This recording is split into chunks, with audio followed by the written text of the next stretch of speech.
We are 3301 Games, and everything you see here was created by two people, myself and this gentleman right here. We've been working on this game for 2 years.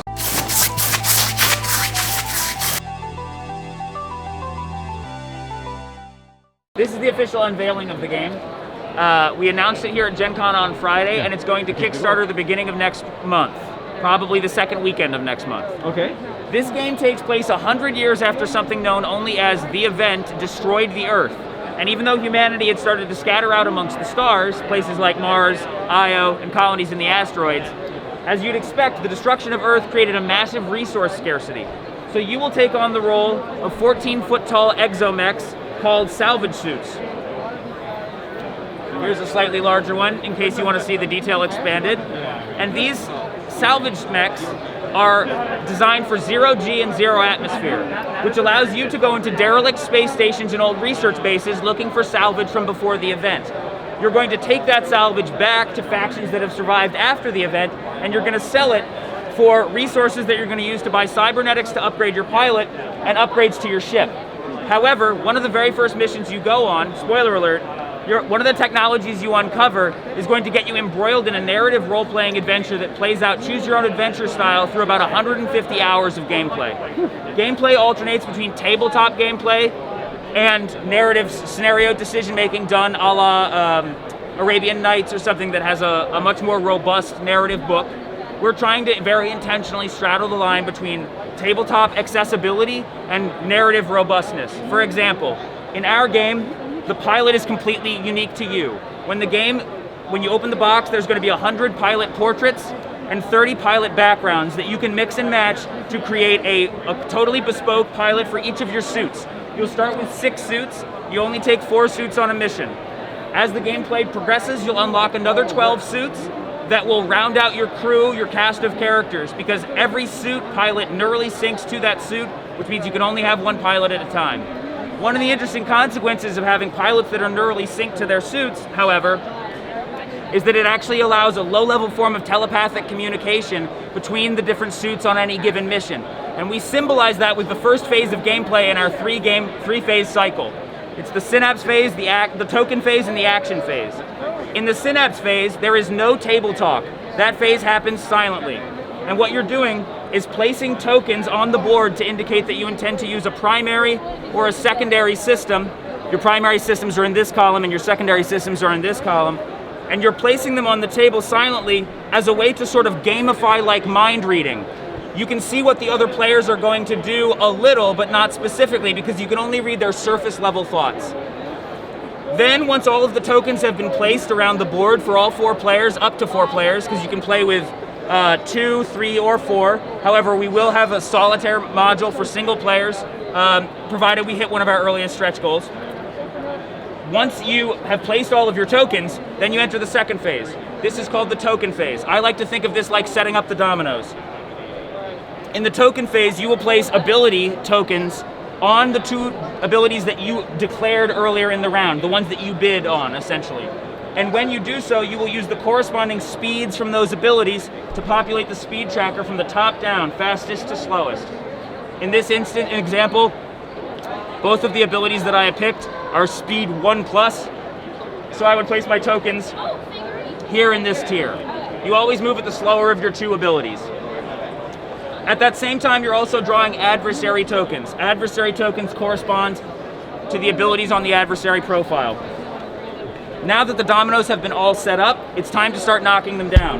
Another way to think of this is almost as if time slows down like bullet time while the pilots are thinking about what they want to do. And then in the action phase, everything begins to unfold in live time. Starting at the top and working down, you will resolve all of the actions that you declared. But as you might imagine, when you get down here, the board state might look substantially different than it did when you started.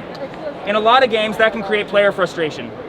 For example, if both the Alpha and Charlie player said they were going to engage this Xeno-Martian, and the Alpha player goes first and kills that adversary, in a lot of games that is going to create frustration for the Charlie player because they don't get to do anything on their turn anymore.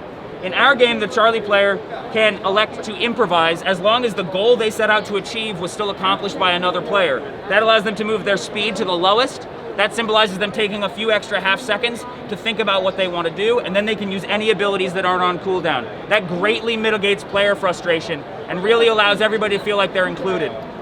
Also, whenever you complete something that you declared you were going to do during the Synapse phase, that also completes something called a synergy. A synergy allows you to remove one cooldown token from any of your allies' boards, not your own, which further incentivizes cooperation. In a cycle where everyone completed a synergy, that increments the efficiency tracker up by 1, which is what unlocks the passive abilities on your suit that are really cool.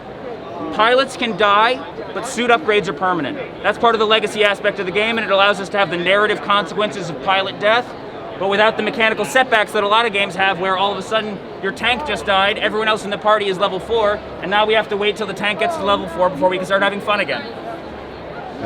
A couple things that we're excited about: not only whenever you level up are you able to pick between 2 options for each of your upgrade abilities, which gives you a lot of customization over how your suit unlocks, symbolized by the pilot forming a stronger neural bond with the suit and unlocking latent abilities that were there all along. But also, we have what's called a progressive D10. Whenever you unbox a suit, you're also going to unbox one of these dice. It has a max face on it for maximum, and a miss face on it for mishap. But all of the other faces are recessed and blank and designed to take a status sticker. So not only when you upgrade your suit will you be selecting from abilities, but also when you upgrade your suit, you can be adding status stickers to your D10. Every time you use an ability, you're going to roll your status sticker, and that's going to augment the outcome of your ability. You can use this to do things like overcome your shortcomings. If you're playing someone like the B-13 Ares, which is a support utility suit, it doesn't do a lot of damage, but it has a lot of really cool tricks. You might want to load your D10 up with damage to compensate for your shortcoming, or if you're playing someone like the F3 Chameleon, which is more of our ninja assassin suit, you might want to just load it up with more damage so you can really min-max. Player agency is extremely important to us. That's why we don't dictate the paint scheme for any of the miniatures. The pilot will be, in fact, the box will come with 100 different pilot portraits, so you get a lot of options over how you mix and match your character creation. And even the narrative, which unfolds in 3 acts, will give you a lot of opportunity to kind of follow a branching story. We think of it a little bit more like a D&D campaign that plays with the mechanical elegance of a tabletop game. Cool. Well, that sounds like great. Thank you for the great rundown, by the way. I like it when it's detailed. So I'm noticing that there's 2 different versions of every suit. There's a macro mini and a mini mini, for lack of a better term. But they're both on hex spaces. Correct. So is it just kind of for visual? These are your 2-ups, right? These are high detail statuettes that are going to be included as a deluxe reward for the Kickstarter. Okay. If you back at the second tier, the deluxe tier, not only will it come with metal salvage coins instead of cardboard salvage coins, but it will also come with 1 of the 6 starting mechs in statuette form, unpainted, which you can paint yourself to parallel whichever suit you feel the most drawn to. The starting 6 suits are the F3 Chameleon, which is our ninja assassin suit, the K-23 Centaurus, which is our tank suit, the UC-43 Draco, which is for people who define success or failure in a mission by how much treasure you left with, the UH-16 Pegasus, which is for people who like making green bars go up, the B-13 Ares, which was directly inspired by the mech loader from Aliens, which is our support utility suit. It doesn't do the biggest damage, but it has the most cool tricks. And the B-3 Perseus, which is designed to be our Captain America everyman soldier. So these are made of, what's the material used for, not for the final product? What are the materials used for the minis? The final products for the minis are going to be injected plastic. Okay.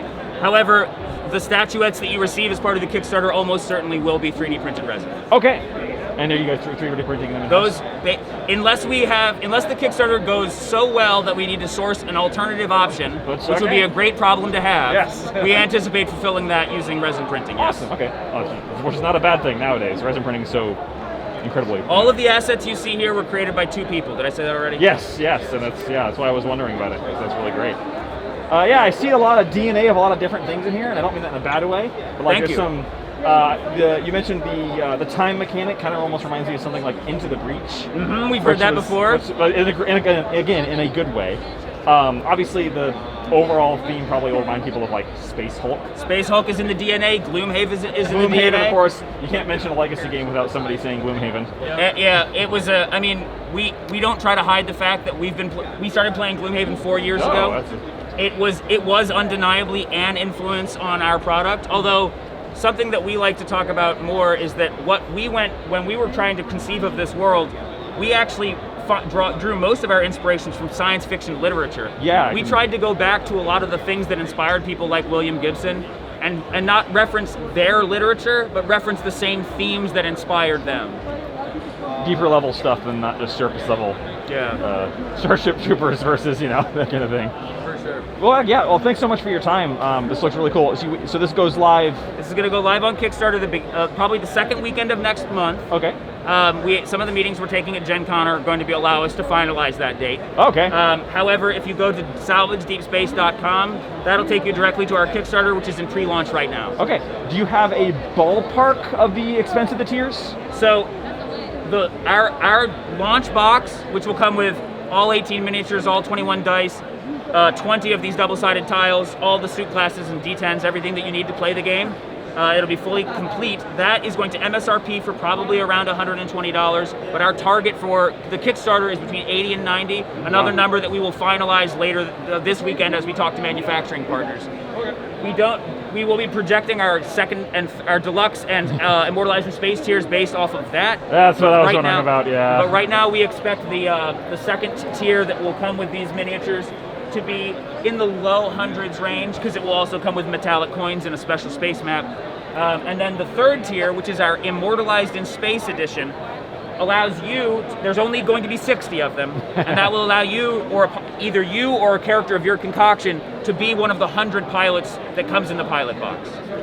I'm picturing a pilot wearing this, and I'm just kind of like wondering. Right on, man. I'm here for it. Well, thanks so much for your time, guys. Thank this you looks very great. much.